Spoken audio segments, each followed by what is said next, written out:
Welcome to BSC Bihar state exam में आपका स्वागत है। यह वीडियो बीएसएससी इंटर लेवल का जो वैकेंसी निकली है उसके लिए साइंस प्रैक्टिस सेट 10 है। इसके पहले ऑलरेडी 9 प्रैक्टिस सेट को अपलोड किया जा चुका है जो एवरी मॉर्निंग 8 AM पर आपको मिलते हैं। वीडियो शुरू करने के पहले चैनल को सब्सक्राइब कर ले, साथ में बेल बटन को दबा दें ताकि प्रत्येक वीडियो का नोटिफिकेशन आपको समय पर मिल सके। चलिए वीडियो की शुरुआत करते हैं इंपॉर्टेंट प्रश्नों के साथ। क्वेश्चन है, कड़े जाड़े में झील की सतह हिमशीतित हो जाती है किंतु उसके तल में जल द्रव अवस्था में बना रहता है, यह किस कारण से? कहने का मतलब ज़्यादा जब ठंडा होता है तो उसका जल जो होता है हिमशीतित ठंडा हो जाता है, जबकि उसकी जल का द्रव अवस्था में ही बना रहता है तल का जल। इसका कारण है कि जल का घनत्व 4 डिग्री सेल्सियस पर अधिक होता है, यानी ऑप्शन सी इसका करेक्ट आंसर है। देख लीजिए, जल का घनत्व 4 डिग्री पर जल का आयतन न्यूनतम तथा घनत्व अधिकतम होता है। झील एवं नदियों में की केवल ऊपरी सतह के जमने में पानी के अनियमित प्रसार की महत्वपूर्ण भूमिका होती है। जाड़े के दिनों में वायुमंडलीय तापमान 0 डिग्री से कम हो जाने पर झीलों और नदियों की ऊपरी सतह ठंडी होने लगती है। जब सतही जल का तापमान 4 डिग्री सेल्सियस तक पहुंच जाता है तब वह अधिकतम घनत्व के कारण नीचे बैठ जाता है और नीचे की परत में विद्यमान जल को ऊपर की ओर विस्थापित कर देता है। यह प्रक्रिया तब तक चलती रहती है जब तक संपूर्ण जल का तापमान 4 डिग्री नहीं हो जाती है। अंततः जब जल का तापमान 4 डिग्री से कम होने लगता है तो उनका घनत्व कम होने लगता है। परिणामस्वरूप सतही जल नीचे विस्थापित नहीं होती है। सतही जल 0 डिग्री पर जम जाती है, जबकि सतह के नीचे विद्यमान जल का तापमान 4 डिग्री ही रहता है। झील की ऊपरी हिमशीतित सतह ऊष्मारोधी का कार्य करती है तथा जल में विद्यमान ऊष्मा को बाहर नहीं आने देती है। क्लियर? शीतकाल में जब झील की ऊपरी सतह का पानी बर्फ में बदल जाता है फिर भी जलीय जंतु जीवित रहते हैं। क्यों? क्योंकि अंदर का घनत्व कितना होता है? पानी का घनत्व 4 डिग्री से कम पर अधिक होता है, जिससे बर्फ की ऊपरी सतह के नीचे पानी रहता है। क्लियर? शीतकाल में झील की ऊपरी सतह 0 डिग्री तक ठंडा होने पर बर्फ बन जाती है, परंतु नीचे जल 4 डिग्री तक द्रव अवस्था में रहता है। इससे झील और तालाबों में बर्फ के नीचे 4 डिग्री पर पानी रहता है, जिसमें मछलियां एवं अन्य जंतुएं जीवित रहती है। बर्फ जमी झील के अंदर मछलियां जीवित रहती है। क्यों जीवित रहती है? इसका कारण है क्योंकि झील की तल पर जल नहीं जमता, यानी ऑप्शन सी इसका करेक्ट आंसर होगा। वस्तु की मात्रा बदलने पर अपरिवर्तित रहती है। जब वस्तु का मात्रा बदलेंगे तो वह का घनत्व अपरिवर्तित रहेगा। वस्तु का घनत्व उसके द्रव्यमान तथा आयतन के अनुपात पर निर्भर करता है। डी घनत्व, एम द्रव्यमान, वी आयतन। क्लियर? पानी का अपेक्षिक घनत्व सर्वाधिक निम्नलिखित ताप पर होता है। अपेक्षिक घनत्व होता है 4 डिग्री पर सबसे अधिक होता है, यानी ऑप्शन बी। अधिकांश द्रवों को गर्म करने पर उनके आयतन में वृद्धि परंतु घनत्व में कमी होती है, लेकिन पानी का व्यवहार 0 डिग्री से 4 डिग्री से नीचे ठीक उल्टा होता है। यदि किसी पात्र में 0 डिग्री से पर पानी को लेकर गर्म किया जाए तो 0 डिग्री से 4 डिग्री सेल्सियस तक आयतन घटता है एवं घनत्व बढ़ता है। अतः 4 डिग्री से पानी का आयतन न्यूनतम तथा घनत्व अधिकतम होता है। क्लियर? किस तापमान पर पानी का घनत्व अधिक होता है? तो 4 डिग्री पर पानी का तापमान कितना होता है? अधिक होगा। क्लियर? जल का घनत्व अधिक होता है। जल का अधिकतम घनत्व किस तापमान पे होता है? तो जल का अधिकतम घनत्व का बात किया जाए तो यह आपको मिलेगा 277 डिग्री केल्विन पे, यानी जल गर्म करने पर 0 डिग्री से 4 डिग्री तक जल का घनत्व बढ़ता है लेकिन आयतन कम होता है। 4 डिग्री जल का आयतन न्यूनतम या घनत्व अधिकतम होता है।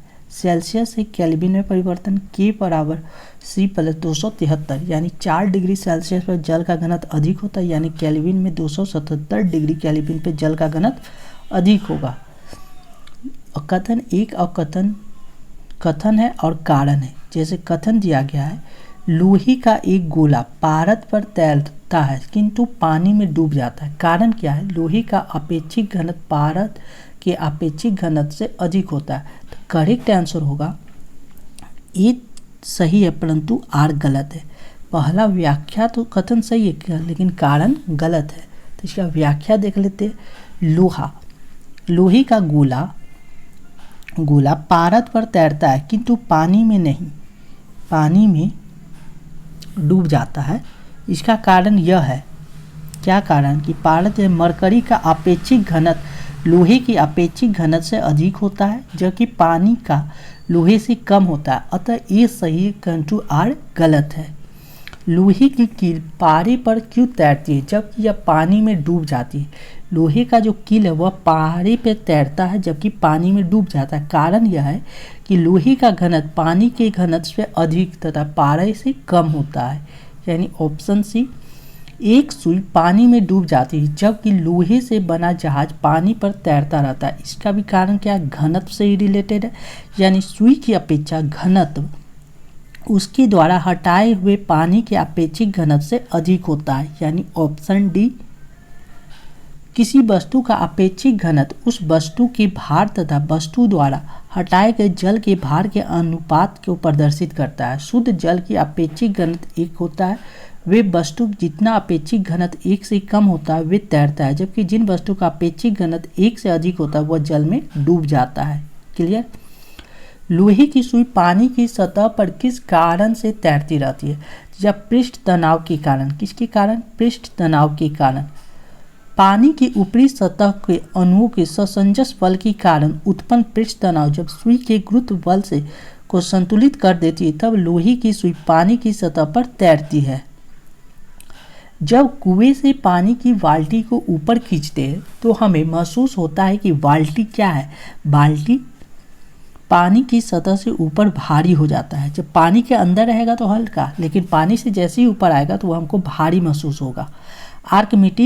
आर्किमिडीज के उत्प्लावन के सिद्धांत के अनुसार किसी भी वस्तु का भार पानी में कम तथा पानी की सतह से ऊपर अधिक प्रतीत होता है। वस्तु के भार में प्रतीत कमी या पानी द्वारा वस्तु पर ऊपर की दिशा में लगाए गए बल के कारण होता है तथा यह कमी वस्तु द्वारा विस्थापित जल के भार के बराबर होती है।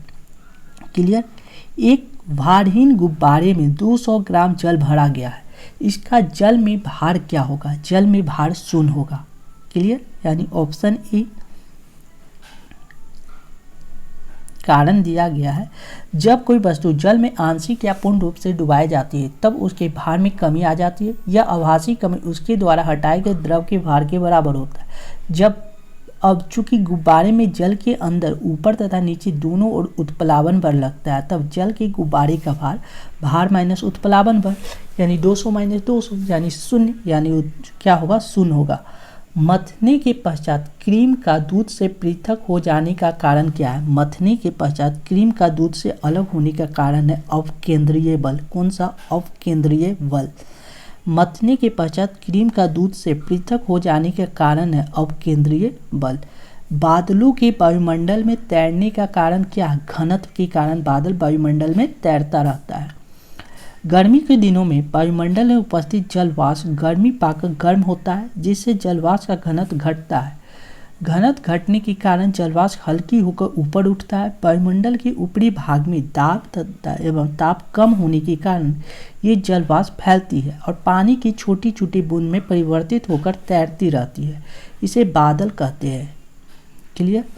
निम्नलिखित में से कौन सा तत्व सबसे पहले कृत्रिम रूप से उत्पादित किया गया? कृत्रिम रूप से सबसे पहले टेक्नीशियन उत्पादन किया गया। किसका? टेक्नीशियन को। टेक्नीशियम एक रासायनिक तत्व है जिसका परमाणु क्रमांक 43 है। टेक्नीशियम कृत्रिम रूप से उत्पादित प्रथम तत्व है। वर्ष 1937 में इस तत्व का सर्वप्रथम निर्माण किया गया था। कब? 1937 में। किसे? टेक्नीशियम को।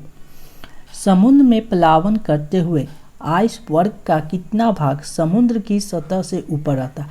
यानी आइसबर्ग का, आइस का जो स्क्वायर होता है उसका कितना भाग समुद्र जल से ऊपर रहता है? तो 1/9 भाग। कितना? 1/9 भाग। देख लीजिए। शुद्ध जल में बर्फ के परिवर्तित होने पर 4 डिग्री ताप पर बर्फ का घनत्व जल के घनत्व से 1/9 भाग होता है। अतः शुद्ध जल में बर्फ का 90% भाग पानी के अंदर और 10% भाग पानी के बाहर होना चाहिए। आर्कटिक एवं अंटार्कटिका महासागरों में प्लावन बर्फ दिखाई पड़ती है। जल के ऊपर बर्फ का केवल 1/9 भाग हम देख पाते हैं। प्लावी बर्फ का 8/9 भाग जल की सतह के अंदर बना रहता है, क्योंकि समुद्री जल यानी जल लवणीय होता है, लेकिन इसके निर्माण बर्फ लवणीय नहीं होता है, वह शुद्ध होता है। चूंकि प्रश्न में समुद्र में प्लावन करते हुए आइस वर्ग की सतह के ऊपर का भाग पूछा गया, इसलिए विकल्प ए सही है। पानी के एक गिलास में एक बर्फ का टुकड़ा तैर रहा है। जब बर्फ पिघलती है तो पानी के स्तर पर क्या प्रभाव पड़ेगा? तो पानी का स्तर अपरिवर्तित रहेगा, यानी उतना ही रहेगा। आर्किमिडीज के अनुसार वस्तु अपने भार के बराबर ही द्रव के स्थान घेरती है, अतः प्लावन का कोई आयतन नहीं होता, आयतन में कोई परिवर्तन नहीं होगा। पानी 4 डिग्री सेल्सियस पर शरीर तैरता है। यदि तापमान 100 डिग्री हो जाए तो क्या होगा? यदि तापमान 100 डिग्री हो जाए तो शरीर डूब जाएगा। क्या होगा? शरीर डूब जाएगा। द्रव के गर्म करने पर उनके आयतन में वृद्धि परंतु घनत्व में कमी होती है। 4 डिग्री सेंटीग्रेड पर शरीर का पानी में तैरता है, क्योंकि शरीर का घनत्व 4 डिग्री सेंटीग्रेड पर जल के घनत्व से कम होता है। जब आयतन 100 डिग्री सेंटीग्रेड हो जाता है तो पानी का घनत्व शरीर की अपेक्षा कम हो जाएगा और शरीर डूब जाएगा। क्लियर? समुद्र में नदी की अपेक्षा तैरना आसान होता है, क्योंकि समुद्र में तैरना नदी की अपेक्षा आसान होता है। इसका कारण क्या है? इसका कारण है, देख लीजिए, समुद्र का जल नमकीन होता है, यानी ऑप्शन ए। नमकीन होने के कारण नमक की मात्रा और सोडियम क्लोराइड NaCl की अधिकता के कारण, सोडियम क्लोराइड तथा अन्य लवणों की अधिकता के कारण समुद्र जल नमकीन होता है। फलतः समुद्र जल का घनत्व अधिक होता है तथा इसमें उत्प्लावन भी अधिक होती है, इसलिए समुद्र जल के में तैरना आसान होता है। क्लियर? जब कोई जहाज नदी से सागर में घुसता है तो जब सागर में जाएगा तो क्या होगा? उत्प्लावन बल ज़्यादा लगेगा, क्योंकि वहाँ नमक ज़्यादा होगा। नमक ज़्यादा होगा तो वस्तु क्या ऊपर की ओर उठेगा, यानी ऑप्शन ए। नदी की जल की घनत्व की अपेक्षा समुद्र की खारे पानी का घनत्व अधिक होता है, इसलिए समुद्र के जल में जहाज के प्रवेश करने पर अधिक प्लावन बल लगने लगता है, जिससे जहाज ऊपर उड़ जाता है। क्लियर? जब कोई जहाज नदी से निकलकर सागर में प्रवेश करता है तो वह कुछ ऊपर उड़ जाता है। सागर के जल का घनत्व नदी के जल के घनत्व से अधिक होता है। यह बात भी सही है, यानी दोनों सही है और दोनों का व्याख्या भी सही है, यानी ऑप्शन ए सही है। स्थिर विज्ञान निम्नलिखित में से किससे संबंधित है? स्थिर विज्ञान है विश्राम की स्थिति से संबंधित है, यानी ऑप्शन बी। स्थिर विज्ञान यांत्रिकी वह शाखा है जो विश्राम की स्थिति से संबंधित है। क्लियर? नेक्स्ट, चलिए, thank you for watching this video. ऐसे ही इंपॉर्टेंट वीडियो पाने के लिए अपने channel PSC Bihar state exam को सब्सक्राइब कर ले, साथ में बेल बटन को दबा दे ताकि प्रत्येक वीडियो का नोटिफिकेशन आपको समय पर मिल सके। Thank you once again.